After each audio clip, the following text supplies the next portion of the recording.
quick little video because I have about a little less than an hour and tons of questions to answer. So let me get some stuff out of the way. Hello, I'm Chris Godinez, licensed professional counselor. Also the host of We Need to Talk with Chris Godinez on every Sunday at noon on Facebook live streaming, and then I post it to YouTube. All right, so sorry, distracted. They're doing the lawn outside, so it's like, noise.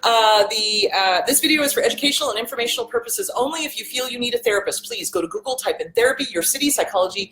Today will pop up, click on that, and it will have all of the therapists in your area. Also, the views and opinions stated herein are mine and mine alone. They do not represent the ACA, the APA, or any other damn therapist for that matter. Boom, done. Okay, tons of questions today. Word salad. Why do they do that? To confuse you. So word salad is when somebody is arguing with you and they're losing the argument, and then suddenly they just go off and it doesn't even make sense. It's kind of related to what they're talking about, but not really. And it's to the point where you're just kind of like, it's almost literally like dog-faced banana patch. Like seriously, that's word salad. Dog-faced banana patch doesn't even make any sense. If you're wondering where I got that from, it's an old Steve Bartman routine. Anyway, hello, darlings. That's what word salad is. So for example, somebody will be, and I use this example in my book, and of course I never have my books out here. I always have them in the studio. I never have them here at the kitchen table. So I use an example, I use several examples of that in my book, You Can Lead a Horse to Water, but You Can't Make him cha-cha. So what happens is when an abuser is losing the argument, they literally start pulling stuff out of their ass. They do. I mean, they pull it out of their ass, they pull it out of the donkey's ass, they pull it out of anybody's ass. It doesn't even make sense. And they'll bring stuff up from the distant past that has nothing to do with the current topic. They will make stuff up. They will, word salad will be, just not even making sense. So for example, let's say that you confront an abuser, who's a covert abuser. And this is the example I used in the book. Let's say you confront a covert example you confront a covert abuser that is constantly a victim, victim. Everything's happening to them. They're always broke. They don't have enough money, and yet they're going out and they're buying Starbucks every day, which is, $5 plus a day if you're doing it more than one time a day. Or they're smoking. Cigarettes are extremely expensive. And then they've got 2 teenage kids and they're complaining because the kids want clothing, which is what teenagers do last time I checked. So it's this jealousy thing. And so then they start going, well, I deserve to have cigarettes. Everybody deserves to have cigarettes. Don't you just think I deserve to have fun? That's kind of a word salad, because it's like, then they go off on this tangent about cigarettes and you're like, weren't we just talking about trying to save you money? Why are you jealous of your children? It's like they're avoiding, deflect. So word salad is when they are losing the argument, they know they've lost the argument, and then they start throwing out words that don't even make sense. It's like literally they'll sometimes, and especially if you're dealing with somebody who's a rager, they will get into this high-pitched, screaming meanie if you're dealing with a female, and they will just, not even make sense. They'll just throw out words, and that's word salad. They do that to distract, they do that to frighten, they do that to intimidate, and they do that to throw people off track. What pisses the hell out of them is I sit there and I go, Are you done? Okay. Why are you not taking care of your children? Boom. Right back to the topic. And boy, they don't like that. So that's what it's meant to do. It's meant to distract the person who is calling them on their shit so that they don't call them on their shit, so that they get away with their shit. So that's what word salad is. I hope that explains it. It literally, sometimes they gibber. They just gibber. It's like they get into that high-pitched scream and they're raging and it's just gibberish. And it's intended to frighten and intimidate and confuse and fog and keep you off of your toes and to make you not call them on their shit. All right, so questions coming in. Hello, everybody. Oh, geez, I forgot all the announcements. Okay, so I will be at Vetdrenalin this weekend, which is going to be at the Raceway in Phoenix at over by Gila River. No, not Gila River. Shit. Go to Vetdrenalin. Vetdrenalin will have the information on where the Vetdrenalin thing is. Vetdrenalin. I will be there because Jess has demanded that I go the Vetdrenalin thing, and he wants me to be not a driver, but a passenger in one of the cars and talk about PTSD and how this is beneficial to veterans and what's going on in the body physiologically. So I will attempt to formulate words as we are drifting around, because I'll probably be screaming most of the time. But I want to do a live broadcast doing that to show the veterans what it looks like to be a passenger in one of the cars, what it looks like to be a driver in one of the cars, why this is beneficial to veterans specifically who have PTSD, because it releases all this adrenaline, all this endorphins, dopamine, serotonins. It also helps you deal with letting go of control. If you're the passenger in it, if you're the driver in it, then you get to be in control. But it's a great way to help process PTSD. And you get to be with other veterans, and it's amazeballs. So that's this Saturday. Go to Vetdrenalin's. It's on Facebook. Vetdrenalin, just Manny, Vetdrenalin, and get all the information there. I'm sorry, I was not organized because I wasn't. So, okay. So, sorry, trying to figure out what the heck I was doing. Why won't this thing let me go backwards? I don't understand. Anyway, okay, if I'm missing your questions, guys, it's because for some reason I can't roll backwards to get the questions that I missed.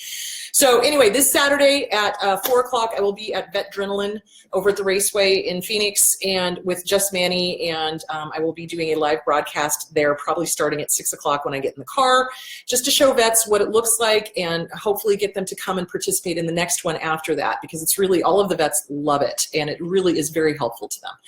Okay, there's that. Book signing in Atlanta, April 21st. April 21st at Postman Books and at Tall Tale Books. And then on April 22nd, I will be doing my lecture in Smyrna, Georgia. What? I suddenly went Swedish. So in Smyrna, Georgia, I'll be doing my lecture at the Community Hall in Smyrna, Georgia. Go to Eventbrite, Atlanta, Chris Godinez. All of my events will pop up. Please do click on those. That's where you can get tickets. You can also get VIP tickets. So, and the VIP thing is very, very private. It's going to be just maybe 10 people, being able to talk more about what's going on and abuse and, answering questions and things like that. We'll have coffee, I think croissants, donuts, I don't know, something like that. There'll definitely be coffee because coffee. So anyway, so that's that. So go to Eventbrite, get all the information to that. Jana, I'm not sure what you were talking about because I wasn't able to scroll back because this thing won't let me scroll back for some ungodly reason. Yay, Max. Okay, word salad. So, Eventbrite, Atlanta, April 21st, 22nd.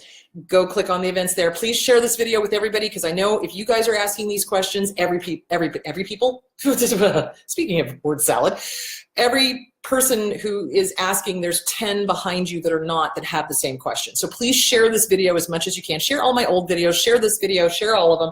Let's get the word out. Let's get people educated. All right. So I hope that answered the question on word salad. All right. Let me scroll forward and see if I can find out what the heck's going on. What did you say about trying to repatch relationships with family, friends, or cousins who received mob smear campaigns?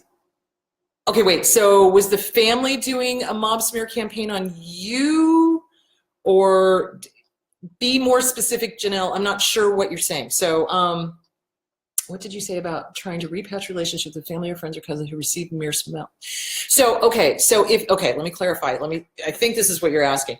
If you have participated in the smear campaign due to being in the fog, that you have thrown family members under the bus, if you have thrown your children under the bus, if you've thrown your family, your mom, your dad, your sisters, your brothers, your cousins, your aunts, if you are the one who abandoned them in order to appease the abuser, then you must go through the 12 steps, obviously, and figure out why, get rid of the addiction. You've got to get rid of the abuser first. Once you have done that, you do a fierce moral inventory, and then you set out to make amends. Now, not everybody is going to say, Hosanna, that's awesome, come back into the fold, everything's great. Some people will be like, fuck you, I'm not done being pissed at you yet. We need to work this out, which means you need to go to therapy, obviously, to work on yourself, but you also need to go to therapy with that other person and repair that relationship, because the abuser will have used you as abuse by proxy. This is what abusers do. They take the target of abuse, they whisper in their ear, and they make sure that they poison every single relationship that that person has, especially with their kids and especially with their family members and or any close friends, because the abuser wants to have them isolated and convinced that the abuser is the only one who knows, quote unquote, the truth, and is the only one who's being kind and honest and gentle and truthful to them, all the while screaming at them and keeping them up at night and making them lose jobs and et cetera, et cetera, et cetera. So when we come out of the fog, the fear, the obligation, the guilt, fear, false evidence appearing real, obligation and guilt, we've got some, cognitive dissonance going on, which is why you have to get into therapy. Once you leave an abusive relationship, if you do not get into therapy and work on that original wound, you're going to go bam, right back into another one. You will have cognitive dissonance because the abuser will have said, well, Aunt Jenny is da-da-da-da-da-da-da-da, but Aunt Jenny has been supportive and kind and wonderful and taking care of other family members and not the problem, the abuser was. So you're going to have cognitive dissonance. You got to get that fixed. Then you have a fierce moral inventory. Then you start writing out amends and you figure out who you need to go apologize to and who you need to repair those relationships with. Now, that's not going to be everybody, because honestly, if you've got family members that are flying monkeys and are siding with the abuser, bye-bye, done, bye-bye. You don't need to repair that relationship, but you do need to repair the relationship with the people that the abuser has used you as a flying monkey to do abuse by proxy to on the family members who saw the abuser for the piece of shit that they are. So there we go. All right. I hope that answered the question. Hello, Washington. Okay. A distant ex-friend always complained about what ibuprofen does to the body, but she drank alcohol like a fish. Well, okay. My dad was, obviously borderline personality disorder, very, very toxic. He had a lot of narcissistic expression. I suspect he was a dark triad. He would drink alcohol like a fish. He loved his old fashions. That was his drink. And he would sit there and damn the hippies. And I talk about this in my book, What's Wrong with Your Dad, which is available on Amazon, as is You Can Lead a Horse to Water, but you can't make him cha-cha. Both of them are available on Amazon. So he would sit there and drink his old fashioned and then damn the hippies, because this is during, the Vietnam War and everything, and damn the protesters, goddamn hippie, pinko, communist freak, blah, blah, blah, blah, Birkenstock wearing, tree hugging, blah, blah, blah, that whole thing. Well, when he died, this is the funniest damn story. So when he died, Mom and I were cleaning out the house and the shop and the garage. In the shop, was it the shop or the garage? Must have been the shop. In the shop, we found marijuana. He bought marijuana, and that's where he hid it. And then in the house, there were heroin poppies that he was trying to grow. I mean, it's hypocrisy. Thy name is my father. Seriously. So it's like, Mom and I were just kind of looking at that, kind of going, what the actual fuck? I mean, yeah, it was had a good laugh. So yeah, they're complete hypocrites. They say one thing, actions and words do not match, and they do something completely different. That is their modus operandi. So again, you're dealing with an honest person when their words and their actions absolutely match. If their words and their actions do not match, you are probably dealing with an abuser. So that is one way to think about it. Yeah, and word salad, getting back to that, they do that to keep off topic. They absolutely do. And then they get mad when you drag them back to topic. So yeah, absolutely. Talking stick. Donna, I freaking love you. So the Vetdrenalin is going to be, no, it's not going to be a talking stick. It's not going to be a talking stick. It's the one south where the Kai restaurant is and Rawhide is and shitballs, I should have had this prepared. I'll do a little video ad thing for it later because dog face banana patch. No, it's not Talking Stick Resort. It's the one down south. It's the one, the Raceway down south. The Raceway down south. Let's see. Meh. I think it's the Raceway down south. Okay, you know what? I'm going to look this up on Facebook. Hold on, half a tick, because, I just, nope, that's not what I want. Okay, people. Vetdrenalin. Hold on, Vetdrenalin. Vetdrenalin. Or I could just go to Jess's page. There it is. Okay, found it. Okay, hold on. Vetdrenalin is upcoming event. Wild Horse Pass. There we go. Okay, so it is going to be this Saturday, which is the 31st of March. Motorsports Park, 3 p.m. registration at the Vetadrenaline booth at Wild Horse Pass. Boom, there it is. I knew I'd get it eventually. Okay. Okay, so there it is. Yeah, so word salad is part of gaslighting. It absolutely is. This is a way to get you off the original topic, to get you confused, to get you, not thinking clearly, intimidated, frightened, worried, oh my God, are they having a stroke? That kind of thing, and get you off point. So anyway, yeah. Yeah, if somebody is screaming an apology at you, that's not an apology. An apology is a thought out, heartfelt, holy shit, I am so sorry. I did not want to hurt you. I know I hurt you. I am taking responsibility for it. And here's how my words and my actions are going to match from here on out, and it will not happen again. That is a heartfelt apology. Anything less than that, a screamed, I'm sorry, is not a true apology. So yeah, absolutely. Can you spell that, please? Vetadrenaline, VETDRIN, ALINE. On Facebook. Find it. Vetadrenaline on Facebook.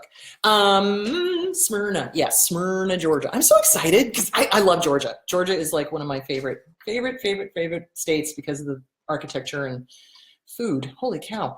Okay, how do they convince us to not spend our own money on ourselves? Whew. It's brainwashing. It is absolute brainwashing. What they do is they tell you that you're not worthy and you don't deserve it. And they do, look at how much I do for you. They either do the martyr thing, look at how much I do for you, or they do the infantilization, ooh, say that 5 times fast, and say you don't deserve it because you're such a child and I have to do everything for you and da-da-da-da-da-da-da-da. And then they make you feel guilty. Oh God, the guilt trips. The guilt trips are insane. So if you spend even $20 on yourself, getting like a lunch or something, that narcissist will come unglued. And let me give you an example. My mother-in-law used to do that. So I would, because I own my own business, I would go get, food for lunch and stuff, and I'd bring home the leftovers and things like that. And she would go into an absolute, you would have thought that I just slept with, I don't know, the Kremlin or something. It was just the weirdest thing. She would go into this complete drama of how dare I spend my money on takeout food and da-da-da. And I'm sitting there looking at her going, bitch, you have not worked outside the house a day in your life. I don't think you have any room to talk. Suffice to say, she no longer comes and visits us. But the point being is they do that. They guilt trip. How dare you, how dare you, how dare you, how dare you do that for yourself? How dare you take care of yourself? How dare you, feed yourself? How dare you take a nap? How dare you, how dare you, how dare you? And then they will set about to sabotage it. And then what she would do is she would turn around to John and she would lie to him and say that I spent this huge amount of money when it was like a $10 takeout. Yeah, that's what they do because they're narcissists and they don't feel that anybody else in the room deserves to have anything done for them. It's got to be all focused on them. That's their thing. Okay. Hello, Missy. Wild Horse Pass. Yes, Wild Horse Pass. Okay. He called his word salad debate. Yeah, of course they will. They'll call that debate. They'll claim that you're too stupid to understand what they're talking about because they're on another level. I mean, all sorts of weird shit. So, yeah, don't even. Carolyn, you found it. Excellent. Vetadrenaline.com. Excellent. Thank you.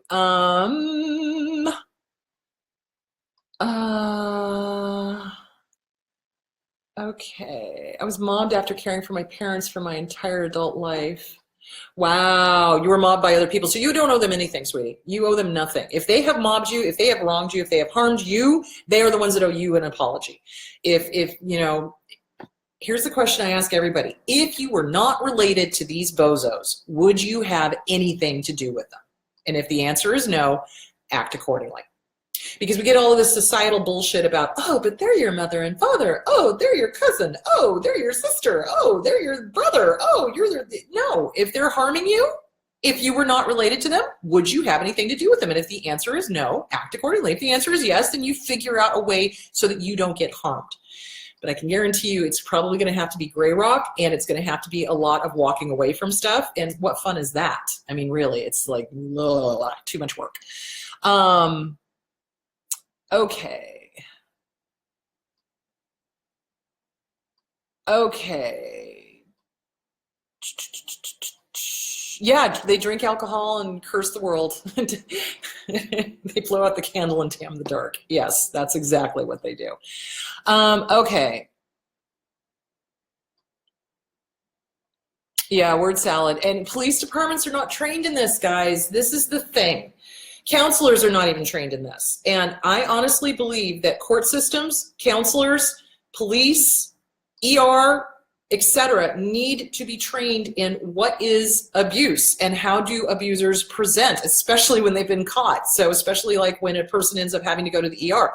You know, they'll pretend, you know, they'll tell their victim to tell a story, you know, that's not true. Oh, I hit the doorknob, I fell, I tripped, you know, stuff like that. But the emotional abuse is harder to spot, and the police are not trained in that. And honestly, I hate to say this, in some cases, they're just as bad as the abusers, and there could be some personality disorders going on with the judges. I posted about this, with the judges, with the attorneys, and with the police. Because again, it's positions of power. So you want to be careful of anybody who's in a position of power, because why are they attracted to that, really? So, I mean, now, please do not misunderstand. There are some police officers out there that are just right on. They are doing it for the right reason. Their heart's in the right place. There are some out there that are not. So you just got to be aware, and don't expect everyone to be aware of domestic violence issues, because they're not. They don't get trained in it. Not really. They don't. So there it is. Okay, hello, Helen. A friend of mine is in a toxic relationship. How can I help her? She is still in the fog, and I don't want to overwhelm her with information. Okay, here's the deal. As long as they're in the fog, there is very little you can do, because they have enmeshed their identity with the abuser. And in order to leave the abuser, they have to recognize there's something wrong with them and with the abuser, and the ego is so huge, it oftentimes will not allow it. So what you do is you just be there, and you keep building their self-esteem. You deserve to be treated well. You deserve to have kind words. You deserve to be able to get some sleep. You deserve to have your own money. You deserve. Do you see where I'm going? The second you say anything bad about the abuser, oh my God, they will boot you out of they will go back to the abuser, tell the abuser what you said, and they will make sure, the abuser will make sure, to abuse you by proxy through the target of abuse to destroy the friendship. Absolutely. So there's really not much you can do. All you can do is bolster their self-esteem and let them know, hey, there's these great sites if you ever want to watch them. Wow, you know, this guy Richie Granny, he's pretty good. Granny? Richie Grannon. Hello, Freud. My slip is showing. Richie Grannon. You know, there's a great Richie Grannon video. There's a great Chris video. There's a great Melanie Tanya Evans video. There's a great Araby. Oh, what the heck is her name? Araby. She's another one. She. I think it's a she. Who's the other one? Oh, Kim Saeed. You know, great videos. So you just have the information out there. You just be supportive. You just keep trying to bolster the self-esteem, and you keep pointing out that they deserve to be treated well. The second you go after the abuser and try to point out that the abuser is abusing, they'll run back to the abuser, because remember, it's the inner 6-year-old is in charge, or 5-year-old, or 9-year-old, or however old they are, and they're trying to work on that original wound. So they go back to the substitute mommy or the substitute daddy, trying to please them, people pleasing, because remember, targets of abuse are people pleasers, and we'll tell them everything that was said, and then the abuser will start poisoning, and then make sure that the relationship goes kaboom. So yeah. All right. Okay. Good Lord. It's 2:50 in the morning where you are. What the hell are you doing up? Go back to bed. Oh my God. Okay. When the financial abuse becomes the obstacle to heal. Yes. Okay. So, good Lord, I'm running out of time. So financial abuse is real. And this is how abusers really, really, really keep the person from leaving, is that especially it happens with female abusers to male, and it also happens with male abusers to female. So, and vice versa, and same sex and everything else. So one of the ways to keep a target down is to make sure they have no money.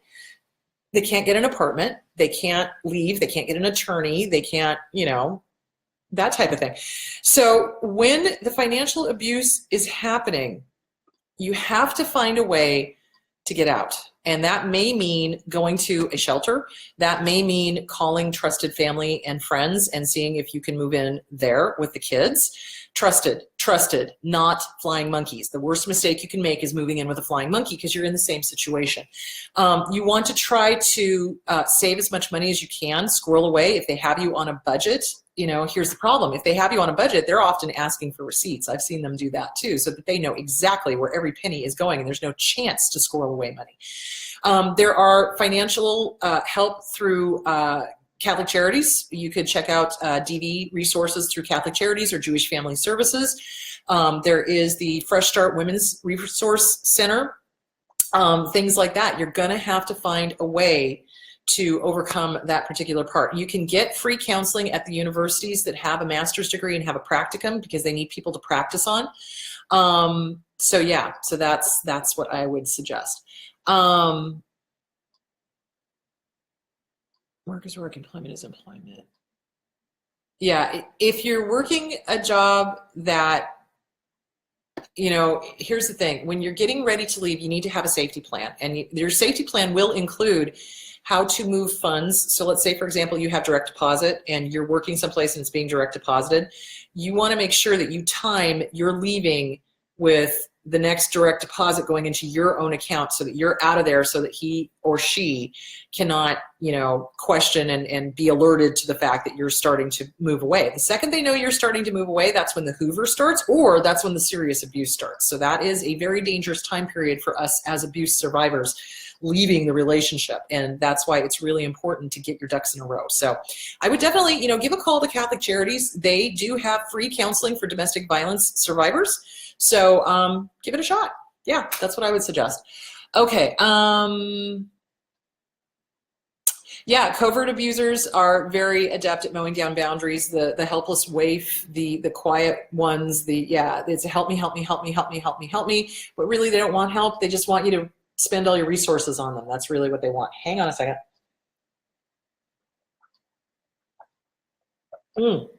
Yes, Lori, they say they have a higher intelligence or they're on another level or they've got a direct connection to God or whatever. That's when they do the word salad.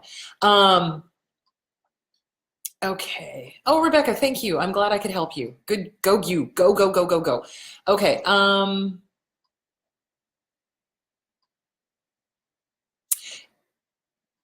Yeah. They'll dangle self-care in front of us, but then not help us pay for it, or they'll be angry that we aren't manicured and looking good and this, that, and the other, you know, little arm candy things, because, you know, they want arm candy, but they don't want to pay for it. They don't want to help the person look good. They just want it to happen. Yes, the police absolutely need training. I totally agree on that. Yeah, lawyers can be very narcissistic. You bet. Shahida. That's it. Yes, Shahida Arabi.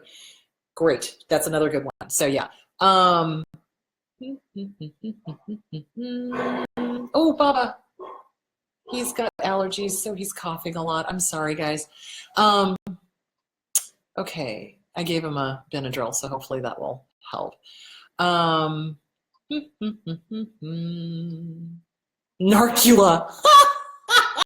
Debbie, I like that. Narcula. Well, because they are like bloodsuckers.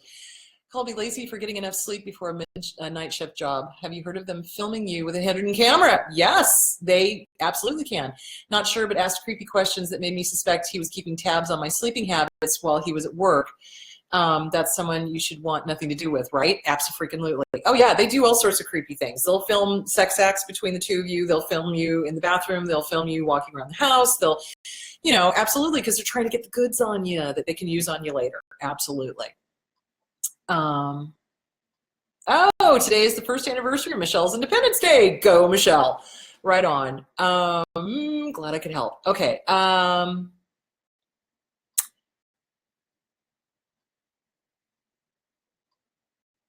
Okay, so here's the thing, Sandra. It doesn't matter that the abuse was different. The abuse was ongoing. That's what complex means, is that it was ongoing. It doesn't have to be the same type of abuse. So in other words, it doesn't have to be that they woke you up at 3 a.m. every morning.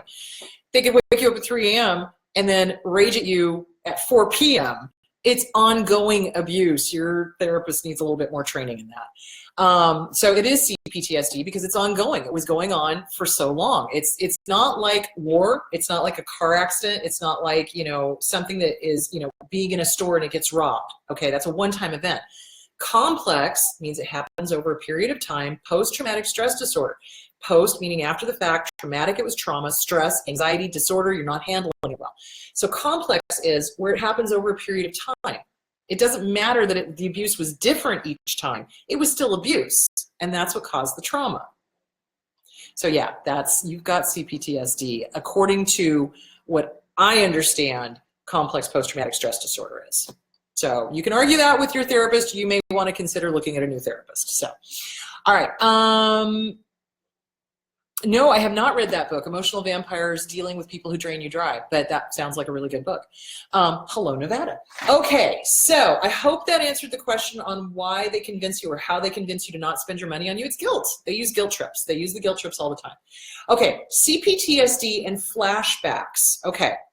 So what is going on? When you have complex post-traumatic stress disorder, one of the symptoms is flashbacks. So what is happening is, again, this is our amygdala, left side, right side of the brain. The amygdala is an almond-shaped organ that sits about an inch inside of each ear. Now, the problem with the amygdala is it is truly stupid, like stupid. Like it cannot tell the difference between a real threat, a thought about a real threat, imagining a threat, an emotional threat, a thought about an emotional threat, or a threat that happened 10 years ago. Okay, so when you call up that thought or that image or whatever, the amygdala sends off a distress signal, right? And it acts as if that event were happening right here, right now. So what a flashback is something triggers us, something reminds us of the trauma. And then we become overwhelmed because our amygdala is overwhelmed and it's going, holy shit, we're gonna die, it's happening right now, it's happening again, it's happening again, it's happening right now, happening right now, happening right now. No, calm down, little guy. It's not happening right now, but the amygdala acts as if it is. Tells the hippocampus, hypothalamus to release cortisol, which is our stress hormone. We're getting ready to fight, flight, freeze, or fawn. Then we cut off the oxygen and CO2 exchange to our lungs. So now another part of our brain goes, oh my God, we really are going to die. And that tells the body to release adrenaline. The adrenal gland tells the body to release adrenaline. So now we've got all of this adrenaline, all of this energy, all of this shaking, all of this racing thoughts, all of this craziness. Oh my God, it's happening. And it's as if, in some cases, when a flashback happens, it's as if a movie is playing and it's right in front of you and it's happening right now. And it's because of the amygdala. So EMDR is great for that. I really strongly suggest EMDR for people who have got complex or PTSD, either one. It's really a great modality to help deal with that. So what you do is you breathe. So the biggest thing is to breathe, to open up those lungs, get the oxygen CO2 exchange going, and then you start self-soothing talk. I'm safe. Start patting your legs. I'm okay. I'm in the here and now. It is 2018. I'm okay. I'm here. Everything's fine. Everything's good. I sound like Harrison Ford from Star Wars. We're okay now. You know, seriously, we're okay. Everything's fine. All's good. And it takes practice. It does. And flashbacks can happen at the weirdest times, and they can be triggered and re-triggered by odd events. So say, for example, this is how Jess explained one of his flashbacks to me, was that he was eating Doritos and they were watching a movie, and some scene in the movie reminded him of something that he went through in Iraq or Afghanistan. Shoot, can't remember which one. Anyway, one of those countries. And then the next time he ate Doritos, it sent him into a flashback. So the brain makes these weird connections. So when trauma happens, whether it is really happening right here and now, or whether it's a trigger, it'll make connections that will re-trigger at a later date in the weirdest ways. So that's what happens. That's why I think EMDR is a really great therapy to help you work through that trauma and be able to work through it, process it without experiencing it. So, because it kind of takes the amygdala out of the equation. So that's what's happening. I love EMDR for that. I think it's really good. Can you have CPTSD and BPD? Absolutely. Here's the reason why.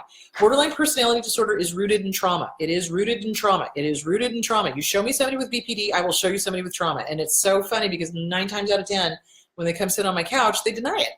Well, Yeah, because you're going to now have to deal with the original wound. You're going to have to deal with self-esteem. You're going to have to deal with all of these thoughts that border on psychosis. You're going to have to deal with all the maladaptive behavior that you've picked up and all the 10 traits of all the different personality disorders. Yeah, so CPTSD and BPD do in fact go hand in hand. You show me somebody who has got BPD, I will show you somebody who has probably also got CPTSD. So yes, you can have a dual diagnosis of that, and very often that is the case. So I hope that answered that question. CPTSD and BPD often misdiagnosed as each other. Yes, because in PTSD, one of the signs and symptoms is irritability, kind of raging, anger. So remember, anger is a primary emotion. So all the other emotions are pure. Anger is part of the fight, flight, freeze, or fawn syndrome, okay? Anger is a way to keep people at arm's length. So when we get to the point where we're, and the adrenaline is flowing, the adrenal gland has released everything, and we've got the cortisone going, or cortisol going, at this point, we do one of two things. We either go into a panic attack, which is a stereotypical, I can't breathe, and I'm gonna kill, over boom, or we go into the Incredible Hulk rage thing. And that's a way to keep people at arm's length. So because there is anger involved, because there is some raging involved with post-traumatic stress disorder, it oftentimes gets misdiagnosed as borderline, because borderlines do rage. So yeah, and that's why people need to be trained in the difference and to ask the right questions and to figure out what exactly is going on. And is this a dual diagnosis, or is this mostly CPTSD, or is this mostly BPD? So yeah, there it is. Okay, I hope that answered the question. And the other thing that gets misdiagnosed as BPD is bipolar, because when they go into the manic phase, they can also be just completely word salad, not making sense, raging, et cetera, et cetera, et cetera, because again, the body's system is completely out of whack and it's flooded with all the feel-good chemicals, nowhere to go. So, all right. Can BPDs be empaths? Yes. Here's the thing. Everybody on the face of the planet is born with empathy, except for psychopaths and probably narcissists. So empathy is that sense of when somebody is hurt, you feel for them. You feel for them.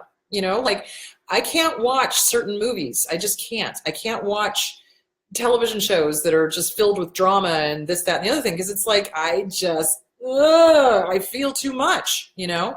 So empathy is the ability to put yourself in another person's shoes. Now, when borderlines are at the end of the spectrum, that is the quiet end of the spectrum, yes, they can be empathic. Once, however, they have slid into the malignant end, and this is where, you know, it's so funny. I get these trolls, oh my good baby Jesus, all the time, who are like, you know, calling me all sorts of really horrible names. And of course I report them. Or I have my intern report them. And, you know, and then it's like, they're like, you know, oh, you were talking about the malignant end. Well, of course I'm talking about the malignant end. I'm not talking about the quiet ones. I am talking about the malignant ones. When I say abusers, I am talking about people who have slid into malignancy, that they are now actively doing these POW behaviors onto their target of abuse. They enjoy what they're doing. They're not about to change. They're not interested in change. They don't want to change. They're right. Everybody else is wrong. Okay. They have now slid into the witch and the queen part of BPD. When you're down here at the waif and the hermit, there's hope. Okay. You got to be really diligent about it and really work the DBT program and really stick with the year and a half program of doing group and individual for an entire year and a half. But there's hope when it's down at that end of the spectrum. There is empathy when it is down at that end of the spectrum. Once they have slid into malignancy, stick a fork in them, they're done. Stick a fork in them, they're done. Because when they start enjoying what they're doing, when they enjoy the power trip, when they enjoy harming somebody, when they enjoy raging, when they feel empowered, when they've just eviscerated somebody, oh, please, that's evil. We're done. There's no hope for that. All right, so hope that explained that. How to deal with a child middle-aged who has sided with the narc. Okay, so in divorces, it's never going to be pretty. Very rarely do I see amicable divorces, you know, I mean, it's rare, it does happen, but, you know, mostly what I see, unfortunately, because of the nature of the work I do,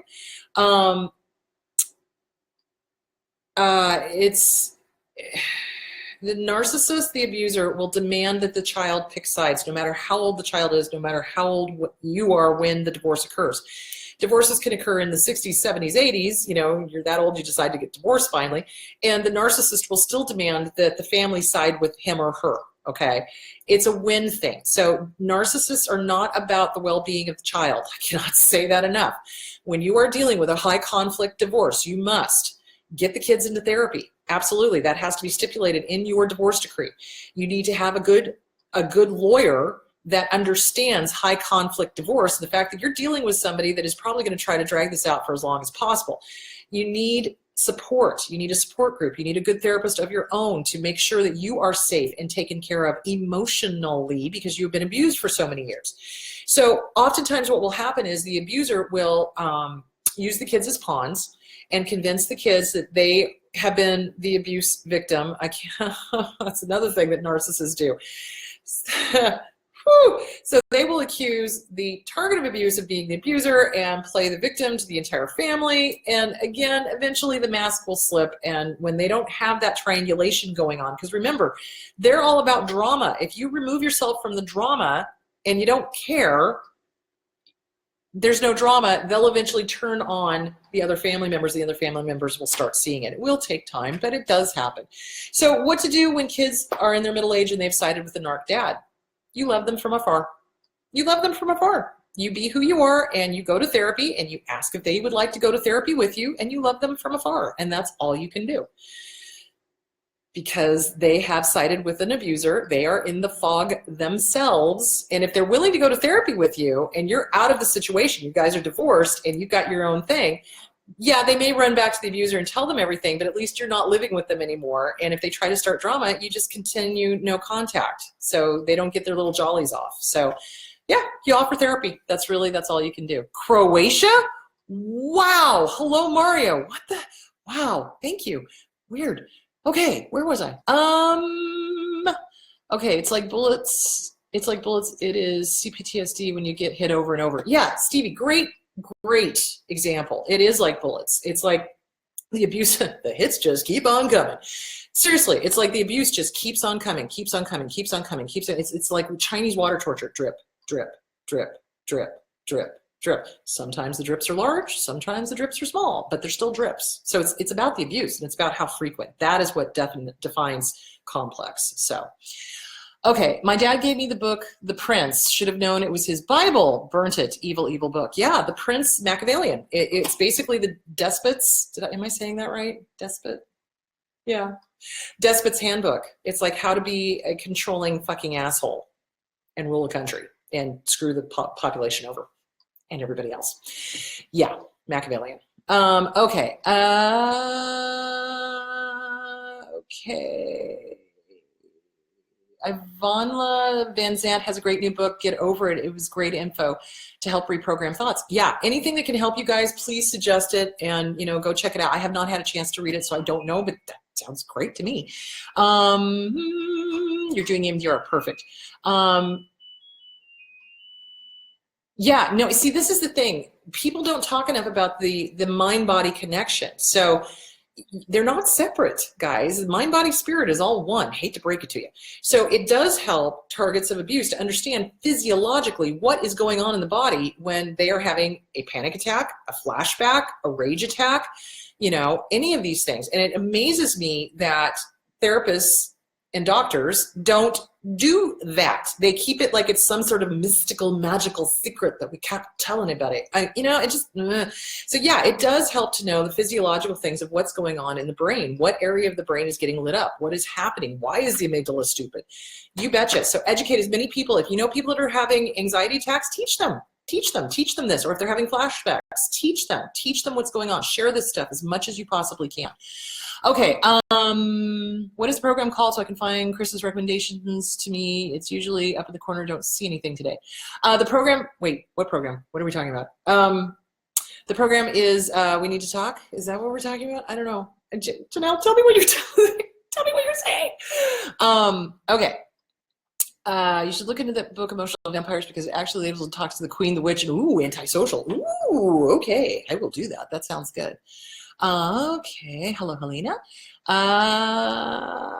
He's using one of your children. Yeah, they do. They use kids as pawns. Where am I? 9:18. Okay, I've got about 10 more minutes. Okay, they use kids as pawns. Let me make sure I'm getting through these questions. Okay, depersonalization. Okay, what depersonalization is a part of dissociative identity disorder. So the diagnosis is DID, dissociative identity disorder. What depersonalization is this sense of unrealness, and it is freaky. It is. When it's happening to you, it is a very freaky feeling. It is a way of dealing with overwhelming emotions, overwhelming thoughts, trauma, etc. So it's this sense that nothing is real. Like I'm here, my body's here, but I'm watching it from the corner, you know, like just this unreal sense. Or even if it's not that complete dissociated kind of thing, it is this sense that things are unreal, like nothing's real. Like, wow, this is trippy and it's frightening and I don't like it. And so depersonalization, it's a way of coping with stress. Basically, it's a maladaptive way of coping with stress. In the extreme, that is when you get multiple personalities. That's when you dissociate to the point where you're like, you know, creating personalities to deal with each specific stressor type of thing. And yeah, it can be worked on. And yes, it is CPTSD. And yes, you get away from the source of the abuse and you start healing. And yes, you can integrate those personalities back into one. So depersonalization is an old term for DID, dissociative identity disorder. So it's when we dissociate. It's when we feel otherworldly, like, oh, okay, I'm here, but I'm not here, and this is really weird, and I don't like it. And it's just a way of coping. It's like we just don't know how to cope with stress. We don't know how to cope with the trauma or the thoughts or the trigger or the whatever. So get with a good therapist and work on dealing, you know, coping mechanisms to deal with anxiety, with the trauma. EMDR might be a good option. Actually, I think EMDR would be a really good option with that because it's all based in trauma. And you want to make sure that you have a therapist that you have a really good rapport with, that you feel 100% safe. That is the most important thing. Rapport is everything, guys. Well, rapport and knowledge is everything. So you want to make sure that you're safe, that you like your therapist, that it is a therapeutic, good relationship, and that you feel safe, and that the modality is going to support your healing of that trauma so that you don't depersonalize, so that you don't dissociate, that kind of thing. So that's what that is. Okay. Okay, how do siblings with cluster B behave? Well, pretty much like everybody else. I mean, siblings with cluster B can do anything from being in competition, like they will take over your hobbies, they will put you down, say you're not as good as they are, they'll try to steal the spotlight, you know, that kind of thing. Or they can just be drama kings and drama queens and constantly creating drama, you know, gossiping, triangulating, you know, trying to pit one cousin against another, or, oh, ouch. Hold on just a second. Bob, are you okay? Okay, big dog? Okay. Okay, all right.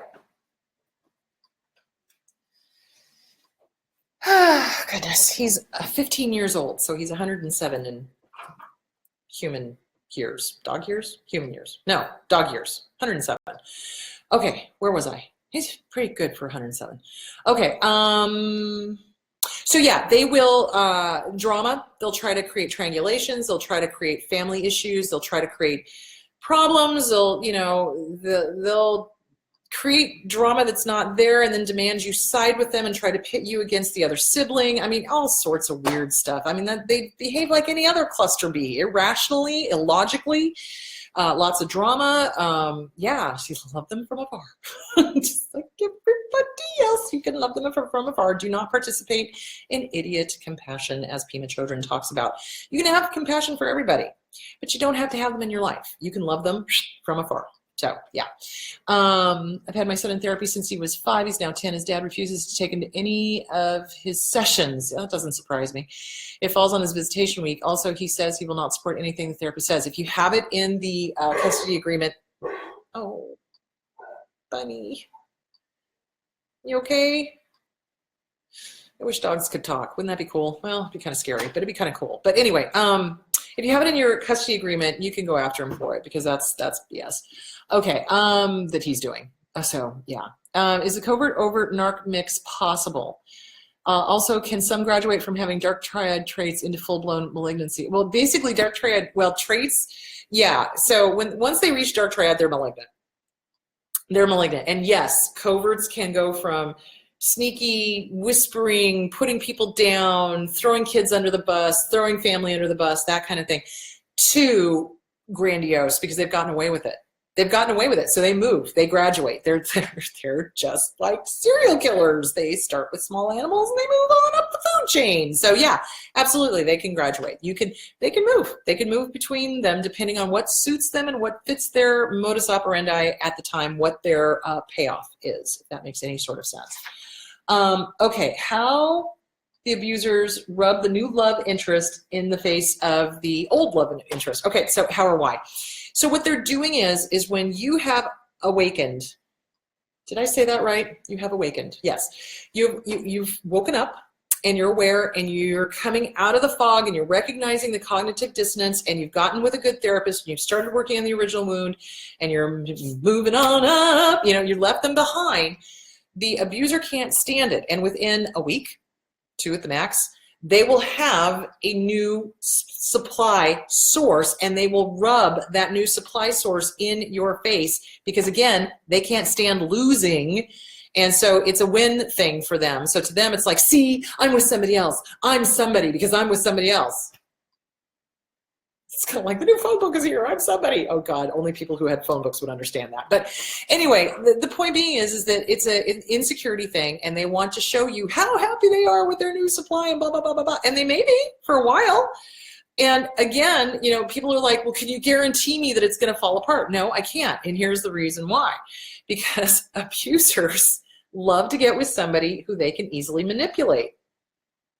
And sometimes the new supply is not hip to what's going on and they will stay in that relationship for decades. So will it fall apart eventually? Probably. Is it going to happen soon and on your timetable? Probably not. And you can't worry about if they're happier with this new person. They're happy because they're able to manipulate them and they were not able to manipulate you. And of course they're going to do the whole Facebook, Twitter, Instagram, look how happy I am, look what a happy little family we are, da da da da da da da da da da da da. And meanwhile, there's not a whole lot really going on there. You know what I'm saying? So yeah, it's all smoke and mirrors, my love. It's all smoke and mirrors. And here's the deal. It doesn't matter what they do. It doesn't matter. It matters what you do. It matters how you are feeling. It matters what you are working on, how you are moving forward. Are you being filled with integrity and working on that original wound? Are you working on the inner child? Are you working on your self-esteem? Great. You need to stay single for at least a year. You do. It's like, because you're mourning the loss of this relationship. The Victorians had it right in that regard. They had it wrong in a lot of other ways. But in mourning, I think they had it right. Their whole idea of mourning was a year and a day. And it's because you have to get through all of the firsts. And that's what we have to do. We have to get through all of the firsts. We have to understand that this relationship, this mirroring was not real. It was an illusion. And we have to mourn that. And we have to work on the original wound. And we have to mourn that. And we have to build ourselves up. And we have to give ourselves permission to love ourselves fully, 100%. And we have to give ourselves permission to remember who we are. Just like in Moana, like, Taka and Tafiti. When Tafiti finally remembers who she is, she stops being Taka and she becomes Tafiti again, the earth, love, life-giving goddess. So it's really important to remember that. So, okay, where was I? Okay, empaths, siblings, how abusers rub the new interest in the face. So what they're doing is they're trying to throw you off track and they're trying to show the world how happy they are. It has really nothing to do with you. It has to do with them and their ego, basically, is what it is. Move on. Don't look at their Facebook. Don't look at their Instagram. Don't look at their social media. You're done. Be done. Are you done being abused? If the answer is yes, stop looking at their shit. Doesn't matter. It matters what you do. It does. It matters what you do. It does not matter what they're doing. It doesn't matter whether they're happy because they're not. You can't treat somebody like shit and be happy. You can't. You can fake it, but you're not really happy. So, okay. All right. All right. Okay. Okay. Okay. I got a few seconds. Okay. No context. 16-year-old is used and triangulates for narcissistic dad. When you have a 16-year-old involved and you're still having contact with them, you kind of be very careful about what information is being passed to them so that it doesn't go back to the dad. You want to see if you can get into therapy with the kid. Absolutely. And kids, of course, teenagers, I've talked about this before. In a divorce case, teenagers will always go with the partner or the parent that is offering them the most freedom. So what an abuser will do is they'll say, hey, you can come live here and not have any rules, and you don't have to do chores, and you get the car. And what teenager wouldn't say yes to that? Seriously. So again, it's consistency, and it's seeing if you can get them into therapy, and hopefully that's in your divorce decree. That's what you want to do with that to repair that relationship. Okay, Paula, good. Yeah, sorry about that. Thank you, Janelle. I totally had the idea. Yeah, most people, honestly, I see a lot of it. So survivors of abuse will absolutely have some form of depersonalization, some form of identity disorder, like dissociative identity disorder, because it's so overwhelming. It really is. It's like, head trip. Okay. All right. Okay. What are some good ways to start each day with self-care, purpose, and motivation? Here is what I do, guys, and I'm not just smoking the ganja here. I've been doing this since I was in my 20s. You wake up, you go to the bathroom, you brush your teeth, you go back to the full-length mirror, you make eye contact with yourself, you go, hello, good to see you. Wow, have a wonderful day. I give you permission to work on your self-esteem. Yeah, you just give yourself permission. So what you're doing is you're setting the intention. This is cognitive behavioral therapy, okay? And yes, it is the whole Stuart Smalley, I'm good enough, I'm smart enough, and gosh darn it, people like me. It is that, and they made fun of it because it works. So what you do is every morning you go to the mirror after you do your business and brush your teeth and all that sort of good stuff, and you say something nice to you. Usually what we do, usually when people tell me they don't like looking in the mirror, it's not because they don't like what they see, it's that they don't like what they hear, because we say mean, horrible, awful, terrible things to ourselves.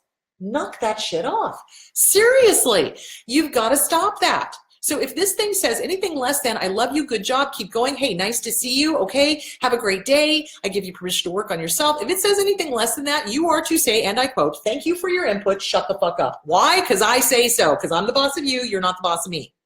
Boom, put it down, replace with a positive. I get to be nice to myself.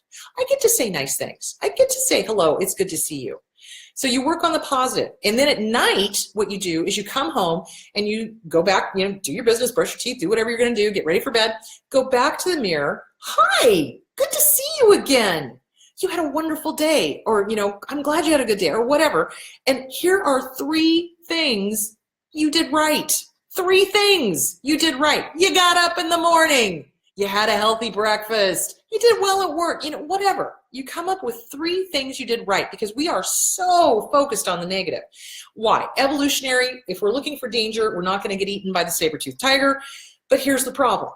Saber-toothed tigers generally now have 2 legs and are narcissists. So what you want to do is you want to work on the positive, okay? Yes, we can acknowledge the negative, we can see the negative, we can look out for the negative, but you got to work on the positive in you. This thing needs to become your best friend, not your worst enemy, okay? So that's what I want you to work on. And on that note, I gotta go. So, crap, more questions, and I'm not gonna be able to get to them. I'm so sorry, guys. Okay, okay, all right. I'm just gonna have to go. Oh, God, okay. All right, so don't forget, Vetdrenalin down at the, oh, damn it. I just had it, and it's gone. The Raceway down south. Find it, vetdrenalin.com. And I will be there, and I will be videotaping. No, I will be broadcasting live at 6 p.m. when I get into the car, so I will probably be doing a lot of screaming, but I want the veterans to see what it looks like so they can understand why this is so beneficial to them, to help them through their PTSD, because they get to be with other vets, they get to, rev up the adrenaline and be with other people, and it's really awesome. So I'll be doing a live broadcast from there. I don't think I'll be able to take any questions because I will, in fact, be screaming. So there's that. All right. Can't think of anything else. I'm still planning on doing a show on Sunday. I just realized that that's Easter. So it's probably just going to be a short little show. I might just do more questions and answers because I didn't get to everybody's questions. So All right, that's it. Have a great, whoa, where did it go? There it is. Have a great day, guys, and do the mirror work, and I will talk to you later. Bye.